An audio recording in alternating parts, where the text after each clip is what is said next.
Capsule vidéo pour composante in situ, cette fois-ci par la méthode révolution qui va nous permettre de faire des éléments circulaires, donc répéter un profil selon un axe vertical qui va pivoter tout autour, donc le profil en fait, va pivoter tout autour de cet axe. Donc allons voir ce que ça donne. Donc toujours composante in situ. Je vais venir choisir encore une fois si c'est un luminaire, etc. Donc, dans le cas présent, luminaire, ça me convient. Je vais dessiner une petite lampe, révolution, et je vais dessiner mes lignes de contour. Donc, l'idée là-dedans, c'est de venir simplement dessiner ma forme.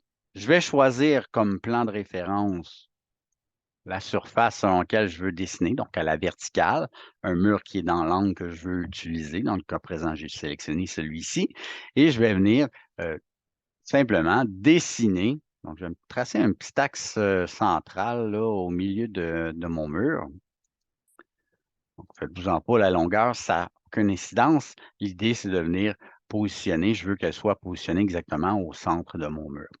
Donc, je vais venir tracer ma ligne à la hauteur que je veux l'avoir. Donc, ça permet de positionner mon élément à la hauteur que je veux. Je viens dessiner le profil de mon élément. Donc, c'est un élément en angle comme ça. Je vais dessiner une petite ampoule en dessous. Je vais venir subdiviser mon cercle. En fait, je veux couper les lignes excédentaires puisque je veux seulement que la moitié. Donc, je vais scinder ici mon cercle. Et je vais venir effacer les lignes que je ne veux pas, comme ça. Évidemment, la ligne centrale devra être coupée elle aussi. Donc, raccordement, cet élément-là avec celle-là. Je vais utiliser mon raccordement ici. Donc, raccordement. Évidemment, j'ai deux lignes, donc je vais sélectionner celle-ci. Parfait. Donc, je peux couper ma ligne sans problème. Cette ligne-ci devra s'arrêter à mon cercle. Donc, j'aurais pu raccorder aussi. Donc, voilà, j'ai dessiné mon profil.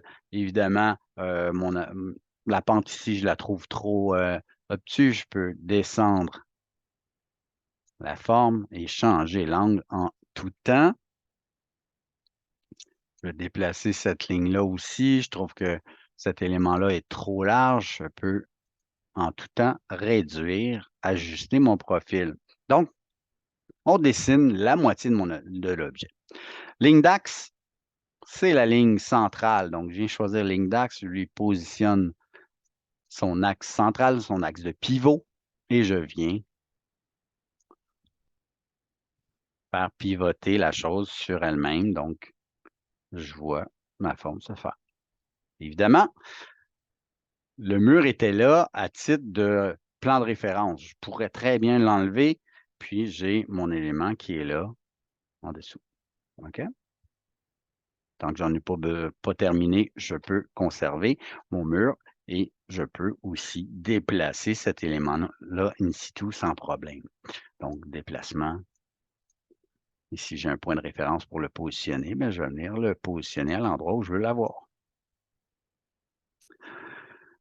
Autre exemple, évidemment, ça peut être des colonnes, ça peut être des tables, etc., qu'on va dessiner avec cette option-là.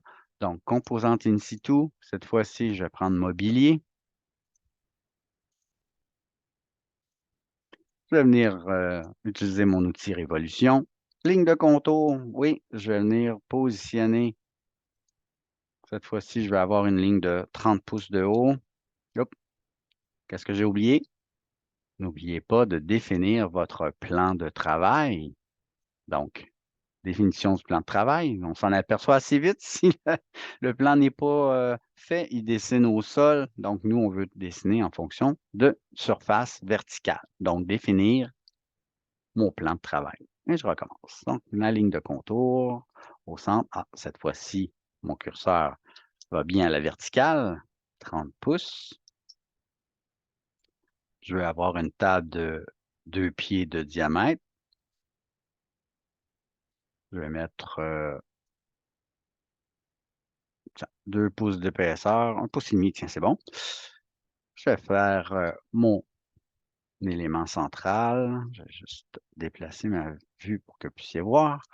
Et je vais venir tiens, faire un piétement. Donc, la forme peut être à votre guise. Là, pour l'instant, j'ai fait un piétement en angle. Je peux arrondir évidemment mes formes, comme ça. Si je ne veux pas modifier la distance en rajoutant mon arc ici, à rajouter 3/4 de pouce, ben, je peux très bien sélectionner mes lignes et venir les déplacer de 3/4 de pouce pour pas modifier le diamètre. J'aurai toujours un diamètre de 2 pieds pour le centre dans ce cas-ci. Donc, on se rappelle qu'on peut modifier en tout temps les extrémités. Je peux agrandir mon piétement si le besoin est. Je peux changer l'angle, je peux faire ce que je veux avec. Dernier point, non le moindre, toujours ligne d'axe. Donc, la ligne d'axe, c'est ma ligne centrale, mon point de pivot, et je viens faire pivoter ma forme sur elle-même. Cette fois-ci, je vais enlever la cloison pour voir et on voit ma table qui est parfaitement formée à l'aide de l'outil Révolution.